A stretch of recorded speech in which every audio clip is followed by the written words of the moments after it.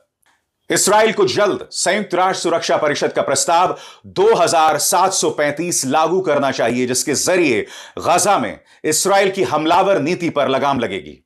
उसे गाजा पट्टी से अपनी सेनाओं को वापस बुलाना चाहिए। साथ ही प्रभावित इलाकों तक राहत सामान पहुंचाने की अनुमति देनी चाहिए ताकि फलस्तीनी राज्य गजा पर अपनी संप्रभुता कायम कर सके। इसराइल को फलस्तीनी लोगों को घर लौटने की अनुमति देनी होगी ताकि वो अपने टूटे हुए घरों को फिर से बना सकें। इसराइल को गजा को वेस्ट बैंक और यरूशलेम से अलग करने की साजिश पर लगाम लगानी चाहिए। उसे अपने युद्ध अपराधों पर रोक लगानी होगी और अवैध तरीके से कब्जा करने वाले इस्राएली लोगों पर लगाम लगाना होगा। इसराइल पर लगातार दबाव बन रहा है, मगर एक बात मैं स्पष्ट कर दूं, ट्रंप के बारे में कहा जाता है कि वो अनप्रेडिक्टेबल हैं, यानी कि उनका अगला कदम क्या होने वाला है कोई नहीं जानता। मगर ट्रंप के लिए भी इस पूरे तमाशे को आंख मूंद कर जो है बैठे रहना असंभव होगा, क्योंकि अमेरिका पर भी दबाव होगा। और यह ना भूलें, इसराइल के अंदर से ही बेंजामिन नेतन्याहू के खिलाफ आवाजें उठ रही हैं। इस्राएली जनता पिछले 15-16 दिनों में 2 बार सड़कों पर उतर आई है। पहली बार जो वो सड़क पर उतर कर आए थे वो तब जब रक्षा मंत्री योआव गालैंट को बर्खास्त कर दिया गया था। अब दूसरी बार वो सड़क पर उतर कर आ गए हैं। क्यों आए हैं दोस्तों? क्योंकि अब तक बंधकों की रिहाई के बारे में बेंजामिन नेतन्याहू कोई कदम नहीं उठा रहे हैं। और ये अपने आप में बहुत शॉकिंग है दोस्तों कि जो इस्राएली बंधक इस वक्त हमास के टनल्स के अंदर मौजूद हैं, उनकी रिहाई के लिए आखिर बेंजामिन नेतन्याहू पहल क्यों नहीं कर रहे हैं? आपको क्या लगता है दोस्तों, इसराइल ने करीब 40,000 फलस्तीनियों को मौत के घाट उतार दिया। ऐसे में जो इस्राएली हमास के कब्जे में होंगे वो खुद कितने सुरक्षित होंगे? ताजा खबर यह है दोस्तों, अब तक 100 से 150 उन बंधकों की जान पर कोई आंच नहीं है। वो सुरक्षित हैं, उन्हें सही समय पर सही खाना मिल रहा है, दवाइयां भी मिल रही हैं। मगर चिंताजनक बात क्या है मैं आपको बताता हूं। चिंताजनक बात यह है कि आप लगातार एक टनल में बैठे हुए हैं, आप लगातार बंधक बने हुए हैं। आप समझ सकते हैं वो इस्राएली किस कदर यातना से गुजर रहे होंगे। वैसे यातना से एक और शख्स गुजर रहा है, माननीय बेंजामिन नेतन्याहू। कल ही मैंने आपको खबर बताई थी कि किस तरह से यह व्यक्ति अब बंकर के अंदर रह रहा है। जी हां, इस्राएली प्रधानमंत्री बेंजामिन नेतन्याहू इस वक्त अपनी तमाम बैठकें बंकर के अंदर कर रहे हैं, वो बाहर नहीं जा रहे हैं। पहले इनका दफ्तर होता था टॉप फ्लोर पर एक ऐसा कमरा जिसमें आप बाहर का नजारा देख सकते थे शीशे की खिड़कियों के जरिए। उसका नाम था फिश टैंक। अब बेंजामिन नेतन्याहू लगातार बंकर के अंदर बैठके कर रहे हैं। और आप जानते हैं दोस्तों, जब दिमाग के अंदर खुली हवा ना आए, खुली हवा का प्रवेश ना हो, साफ सुथरी हवा का प्रवेश ना हो, तब आपके सोचने समझने की क्षमता खत्म हो जाती है, काबिलियत खत्म हो जाती है। यही वजह है कि एक के बाद एक बेंजामिन नेतन्याहू ऐसे कदम उठा रहे हैं जो उन्हें अपनी ही देश की जनता से अलग थलग कर रहे हैं। और अगर इसी तरह से इस्राएली जनता बगावत करती रहेगी तो डोनाल्ड ट्रंप के लिए भी बहुत मुश्किल हो जाएगा बेंजामिन नेतन्याहू को खुला समर्थन देने से। इस बीच जैसे मैंने बताया, बड़ी खबर यह है दोस्तों, अमेरिका नाराज है कि राहत सामान पहुंचने नहीं दिया जा रहा। 30 दिन का अल्टीमेटम दिया गया था और अब अगले 2 महीने के लिए हथियारों की आपूर्ति नहीं होगी इस्राएल को। ट्रंप लौट आए, क्या ट्रंप उस फैसले को पलटेंगे? इस पर भी सवाल का निशान है।